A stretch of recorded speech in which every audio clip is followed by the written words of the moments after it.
Welcome to Small Town Snarks. I'm Joel. And I'm Miranda. Let's get snarky. Luck be a lady tonight. Luck be a lady tonight. Luck if you've ever been a lady to begin with. Luck be a lady tonight. Welcome back, everybody. Welcome. We're here. We're here, listeners. Joel is in rare form today. I don't know what you're going to get from him. Joel has been having a time recently, but Joel's doing, and Joel's happy to be here. It's finally Joel weather outside. Yeah. Are you has it been too long since you've been to Disney or New York? I don't think it's any of that. It's been a busy week and lots happening, and Joel is just ready to get some fresh air today and live out his dreams of getting fresh air. It's been a long, cold winter, and but no, honestly, things are good. Happy to be here. Happy to be moving on to our next show today. I know. I'm excited about that. But before we get into that, what have you been up to? I know there's been last time we recorded, we were in the throngs of getting ready for Moana Jr. Oh yes. Yes, so Moana Jr. has now happened. Meryl Streep did come in. Yeah, she did. It was sold out, though, so we unfortunately had to turn her away, but we let her see one of the numbers. Right, yeah. And it was weird because she also brought The Rock with her, which... I know. I did not anticipate that. No. And he picked up 10 of the kids at one time. It was crazy. Right. And then he got up on stage during the one number that they saw, which was a little presumptuous of him to think that he could do that, but Yeah, I agree. Yeah. It was a great time. We did have a lot of criers this time. When we get to Moana, we'll, talk through some of that. But I think the kids just had a ton of fun. How many of those criers were the adults? One. Well, it's a long weekend. It is. Two show days are tough, and when you're doing 2 show days with the kids, it's like the kids show is only about an hour long, and a lot of them stay in between shows, so you're essentially babysitting for that stretch of time until you get to the evening show. So it's a lot. It's a long day for everybody. It's a long day for regular show weekend. I mean, 2 show days are no joke. Yeah. I mean, many times we've had adults taking power naps and stuff in between. It's a lot. It's a lot. So I think some of those kiddos were feeling it, and we're just feeling very tired. And they're doing school on top of it. It's not like the summer one. So yeah, there were a lot happening, but they did awesome. Good. Yeah, the performance I saw, I really loved it. I thought they did a great job. I always love, we were talking about this after the show, but it's always so fun, especially when it's a show like Moana, or one of those Disney shows where all the kids know at least a handful of the numbers really well. Yeah. And I always love watching those numbers being performed because you could tell when the songs just clicked for them, and they're like, "Oh yes, this is You're Welcome," or whatever the song is. They were just so on it and so ready to participate, and just love that. Yeah, they were so stinking cute. I mean, the kid playing Maui is teeny tiny, and put him in a little muscle suit, and it's just so much fun. So yeah, it was definitely a good time, and I think it really came together. And the vocals in that show are actually quite difficult. It's different language. It's kind of like Lion King, where some of the songs you're singing in a different language, and you have to teach the kids how to pronounce the different words and everything. And I mean, that's asking a lot from them on top of already asking them to memorize a show and choreography and everything that goes along with that. So yeah, it's a tough process, but it's such a rewarding one to see them pick up everything and really bring the show in front of an audience. And it's so entertaining, and you can tell that they're having a great time with it, and they've as long as they've walked away with some piece of information or something, that's always the reward there at the end of the day. So one of my favorite things is watching them problem solve in real time.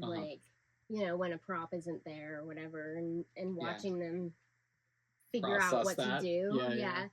Because adults struggle with that all the time. Like, we've seen that so many times. Time and time again. Starting that skill set at a young age is going to serve them very well. Yeah, for sure. Like problem solving and like creative thinking, those types of things. I love that. What were you up to? Not a whole lot recently. Other than coming to see the show, I just have been working hard.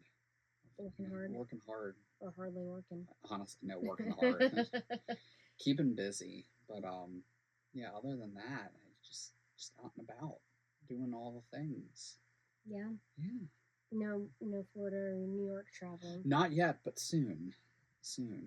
Got the big birthday in a couple weeks, and I'm gonna hopefully go down to Florida for a few days. So I'll come back with all of the stories and all the antics. The exciting news that we got though this week from the Florida standpoint is that there's a Muppets roller coaster officially happening. Yep. Officially happening.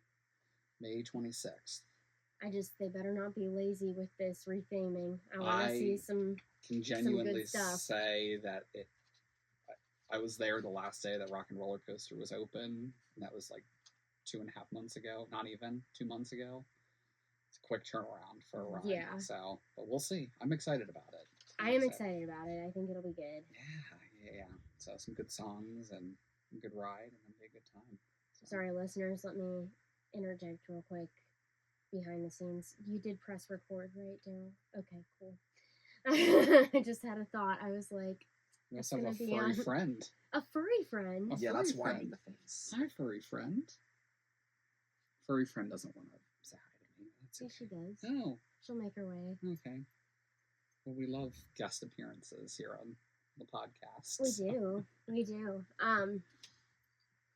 Yeah, very excited about Muppets. Mm-hmm. Are you going to try to time your trip so you're there when it opens? So, it's not supposed to open until the 26th, and I'm there, I think, until the 17th, but they did announce the other day that they're doing some pass holder previews, so my fingers are crossed while I'm down there that I can do some pass holder previews of it. That would be awesome. That would be incredible.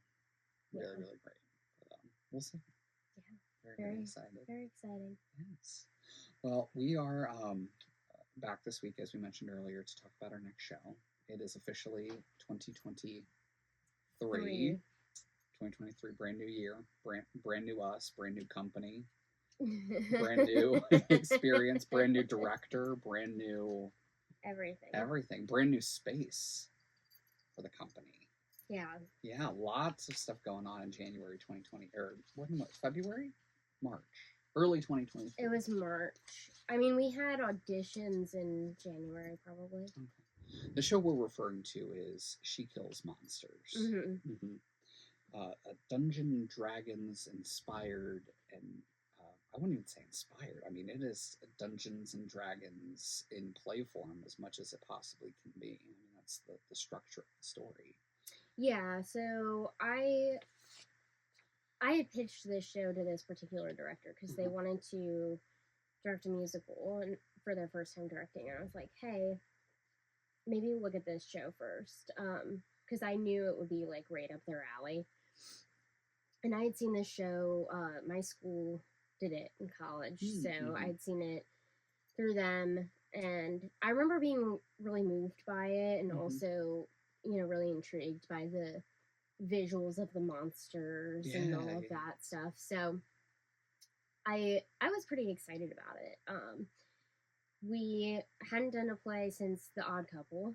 So it had been a minute and a year. Yeah. It's a large cast, great opportunities for female identifying performers. It is fun, but it also has a lot of heart.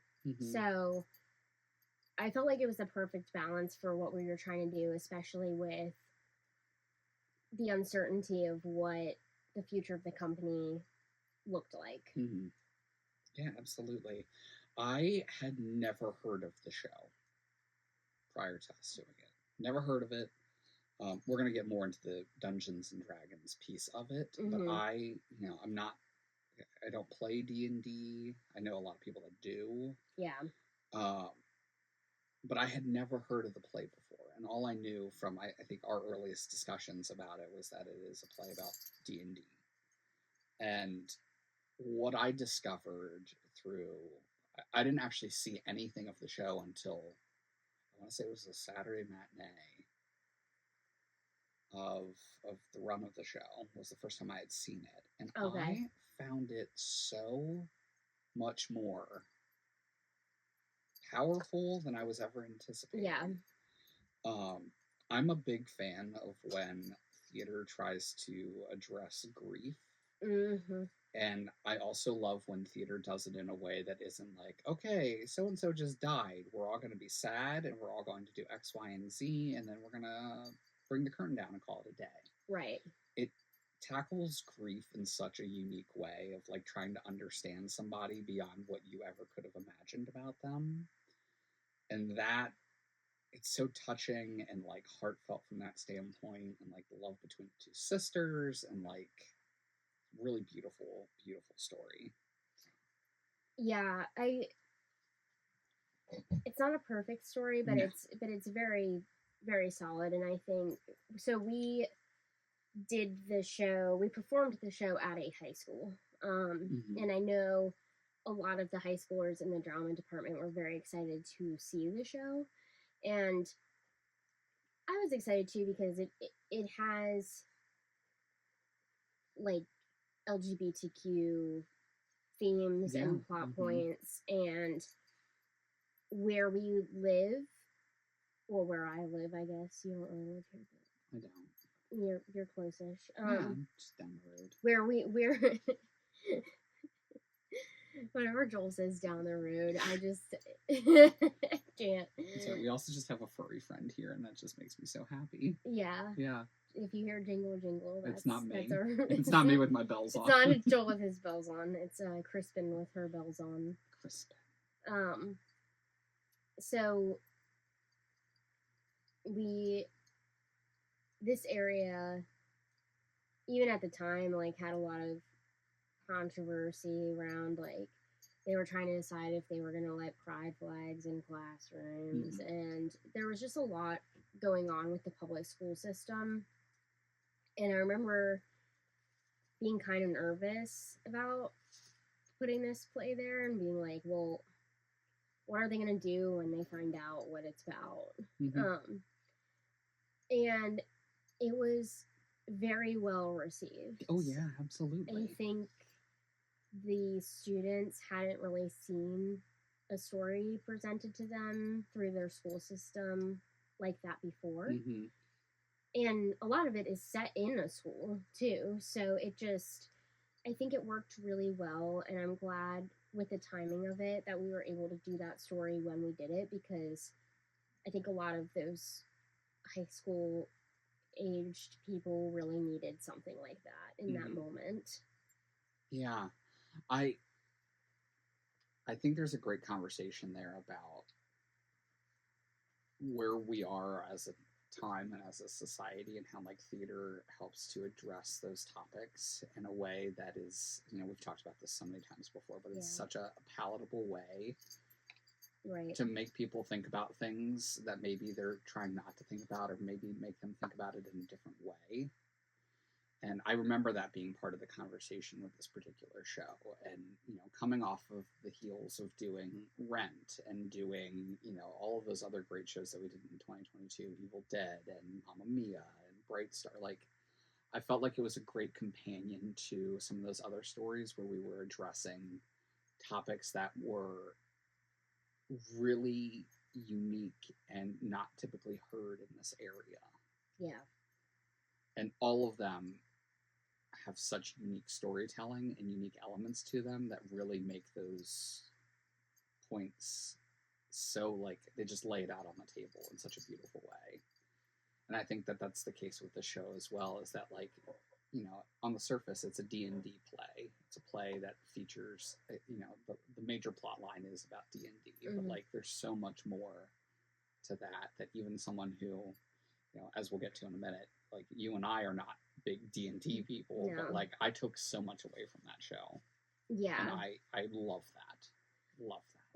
And I think what helps too is the protagonist of the show is not a D&D person. Yes. And I think that helps like people like us be able to relate to it in a little bit of a different way.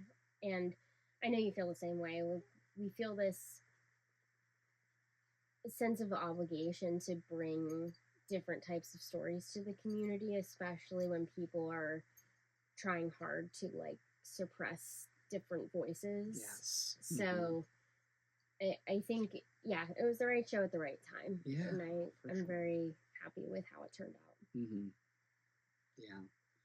Well, I wanted to take a few moments, as I keep alluding to, about D&D.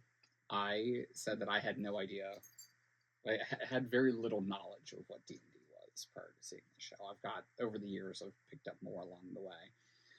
And in preparation for today, you and I spoke, and I realized that you also had a similar level of knowledge about D&D as I did. Yeah. So I figured I'd pull some information about D&D, where it came from, and how, like, what you do during a campaign. What does that whole process look like? So obviously not going to read all of the details that I pulled. However, one thing that I really want to overemphasize before I even get into some of this is I was not prepared with how.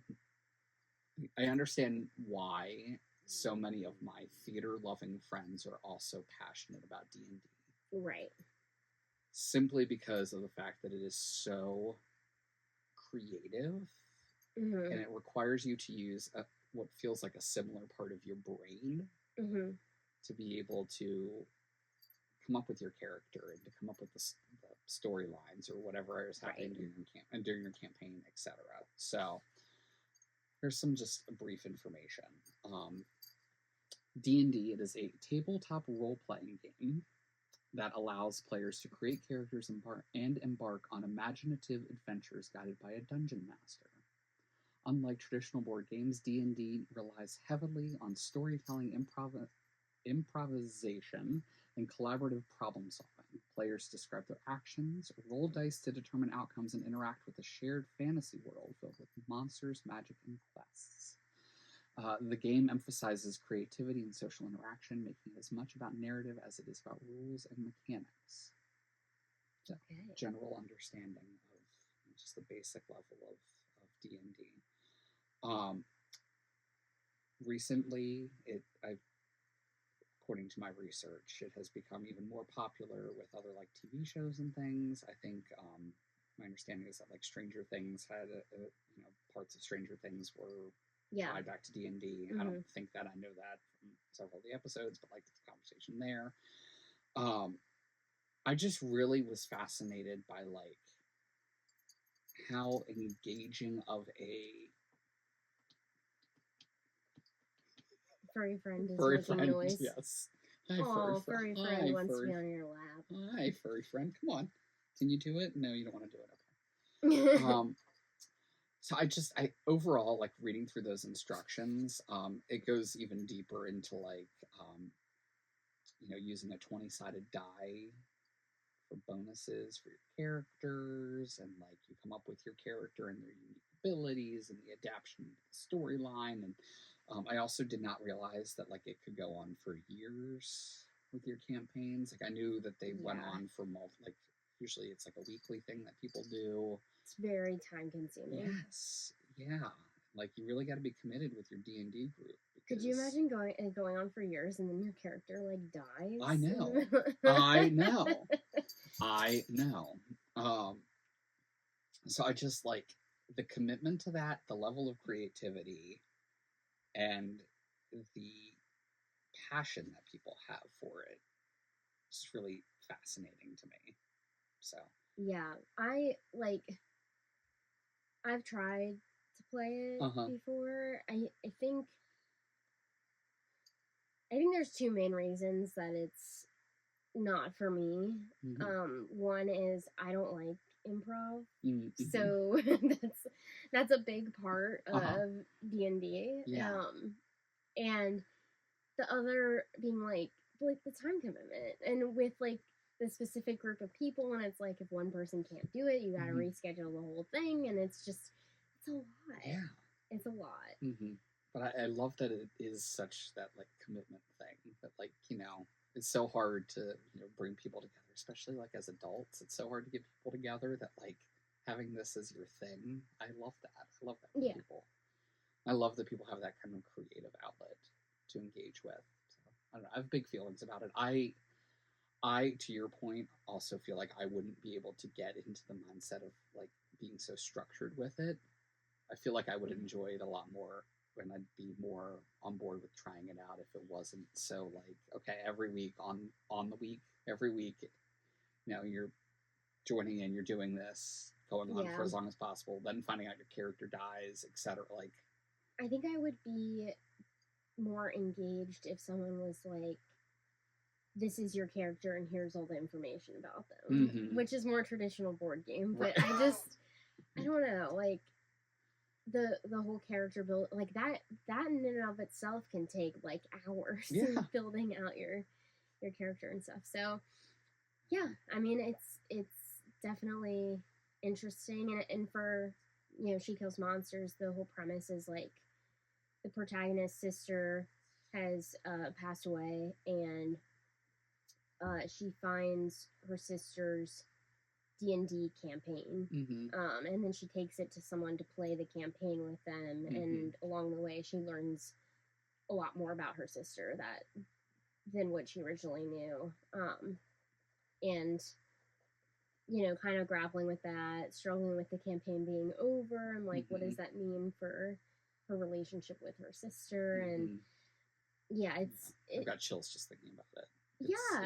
It's really interesting. Like, I think, like, to put yourself in those shoes of like someone who's lost someone like close to them, like I can't even imagine finding something like that and just being like, I get to learn new information about them. You know what I mean? Yeah. Like, it's because that's such a hard part of grief, is like there's nothing new. Like you feel like there's nothing new. And like this character had that opportunity, which is part of why the story is so powerful. There's that, and there's also this like open-endedness of like you can always go back and explore through the campaign again, or like go through the journal again, and like have that experience again. And that is also really beautiful from a grief perspective. Like you always have that kind of touch point that just continues to live on. Yeah. So, well, now that we have a little bit of a structure of D&D in mind and what it is, we want to talk about, I think you were more intricately involved in the process of getting it up on its feet. Do you want to talk maybe about like auditions and kind of those early phases of what you remember? For auditions, through the farmers market, we had a connection with some different churches, and we were able to do auditions at one of the churches. Oh, sorry, I'm yawning. But it got weird, and we'll get to that. I think we did 3 auditions there. I remember a specific story we'll say for August Osage County. But, yes.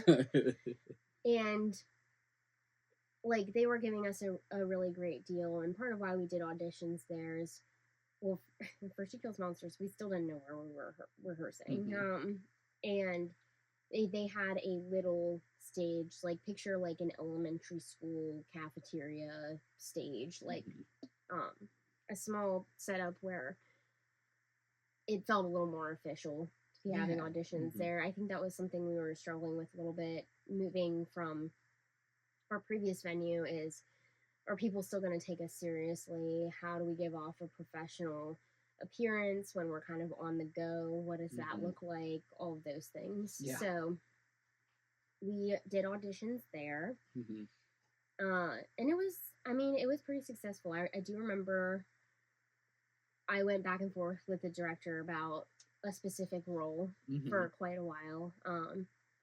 And ultimately, I believe that we made the right call on it. But yeah, it worked. It served its purpose. And then we figured out that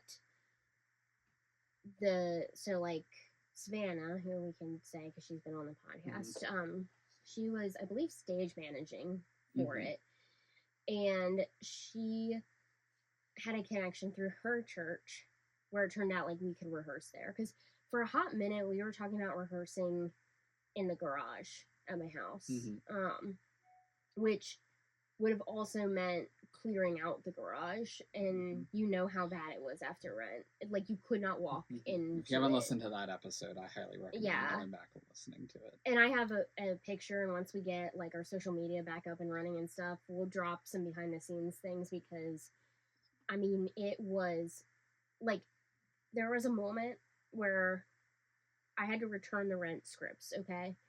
And they were somewhere in the pile. In the pile.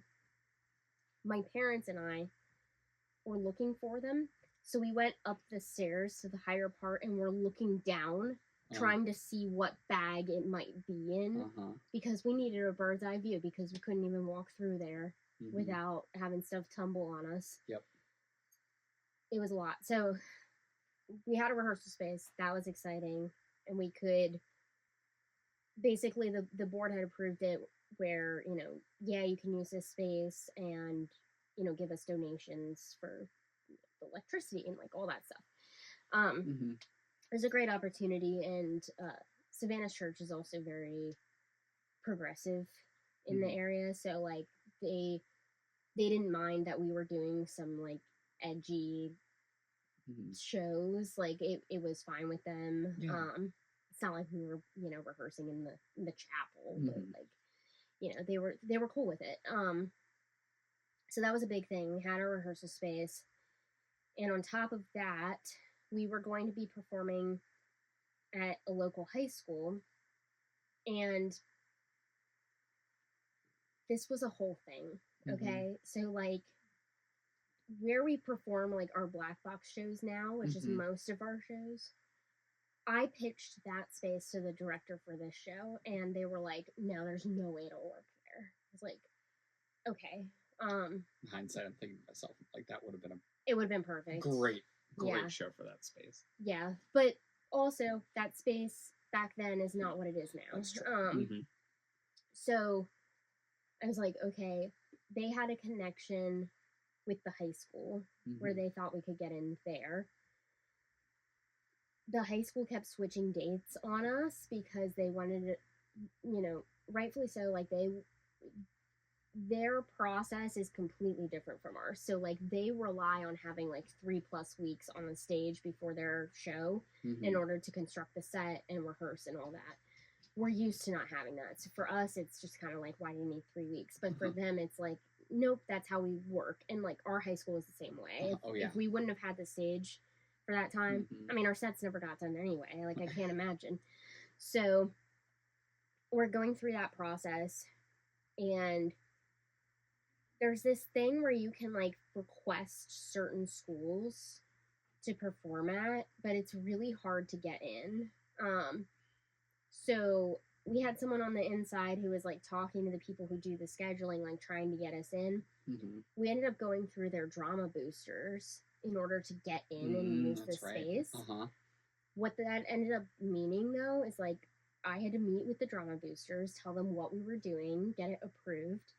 Also, all of our profit went to the drama boosters. So like the original wording was all of our income needed to go to the drama boosters. And I was like, I can't do that because I'm going to have expenses from this show. So like I can give you all our profit, like once I pay for everything for the show, like the licensing, the costumes, all that. And they were like, okay. So they got all of the profit, and they also did all of the concessions. So it was great because we had a place to perform. Great because we didn't lose money. But we weren't able to make money. Right. You know, that wasn't an option. And it was a gamble. I think for us at the time it was smart because we couldn't take that show into the art center and turn a profit. We would have lost money. Oh yeah. But not having to pay for a venue, going through the boosters, you know, we knew, okay, we're gonna break even, and that's better than losing money. And we're trying to get our name out there, and we're trying to communicate to the community that we're doing stuff at other venues now.